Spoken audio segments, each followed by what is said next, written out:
जय मसीह की मेरे प्रियो। अपन आत्मा के बारे में सीखेंगे। यूहन्ना उसका 6:63 में लिखा है, आत्मा तो जीवनदायक है, शरीर से कुछ लाभ नहीं है। और जो बातें मैंने तुम्हें कही है वो आत्मा है और जीवन है। वचन कहता है आत्मा तो एक जीवनदायक है और शरीर से कुछ लाभ नहीं है।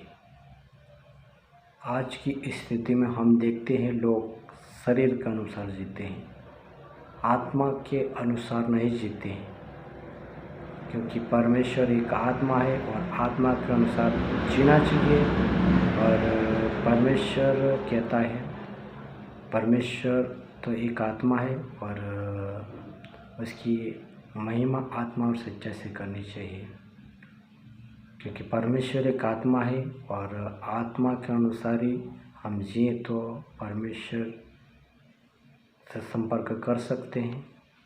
जिस प्रकार हम मोबाइल के द्वारा एक दूसरे से हम बात करते हैं, एक दूसरे मोबाइल में नेटवर्क है तो बात कर सकते हैं। अगर एक मोबाइल में नेटवर्क है और एक में नहीं है तो संपर्क नहीं कर सकते हैं, बात नहीं कर सकते हैं। इसी प्रकार परमेश्वर एक आत्मा है और हम भी एक आत्मा के अनुसार जिए तो परमेश्वर से संपर्क कर सकते हैं, उससे बातचीत कर सकते हैं, क्योंकि परमेश्वर ने उसके स्वरूप में हमें बनाया है। और इसलिए हमें उसके स्वरूप में बनाए कि हम परमेश्वर से बात कर सकें, परमेश्वर से के साथ संगति कर सकें।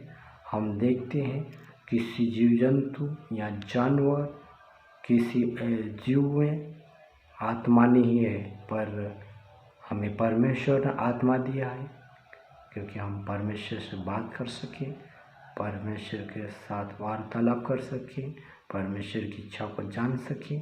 तो हमें परमेश्वर के आत्मा के चलना चाहिए। और इसी प्रकार कहता है परमेश्वर का जो वचन है, रोमियो उसका 8:1 में कहते हैं, सो यीशु मसीह में जो है उन पर दंड की आज्ञा नहीं है, क्योंकि ये शरीर के अनुसार नहीं पर आत्मा के अनुसार चलते हैं।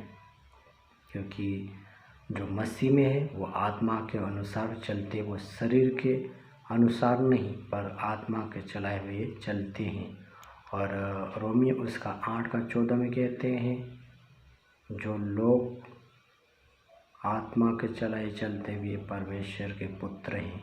हाँ मेरे प्रियो, जो आत्मा के चलाए हुए चलते हैं वे परमेश्वर के पुत्र हैं। और उसकी आत्मा, जिस प्रकार परमेश्वर की आत्मा अगुवाई करती है उसी प्रकार वो चलते हैं, वे परमेश्वर के पुत्र हैं। और हमें आत्मा के अनुसार चलना चाहिए, क्योंकि परमेश्वर एक आत्मा है और उसे परमेश्वर के साथ संबंध बना सके, परमेश्वर से बात कर सकें।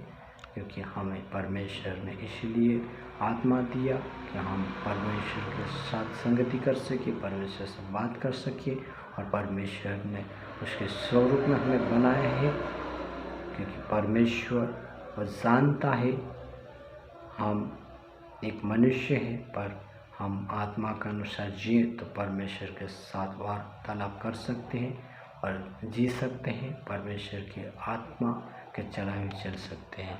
Thank you.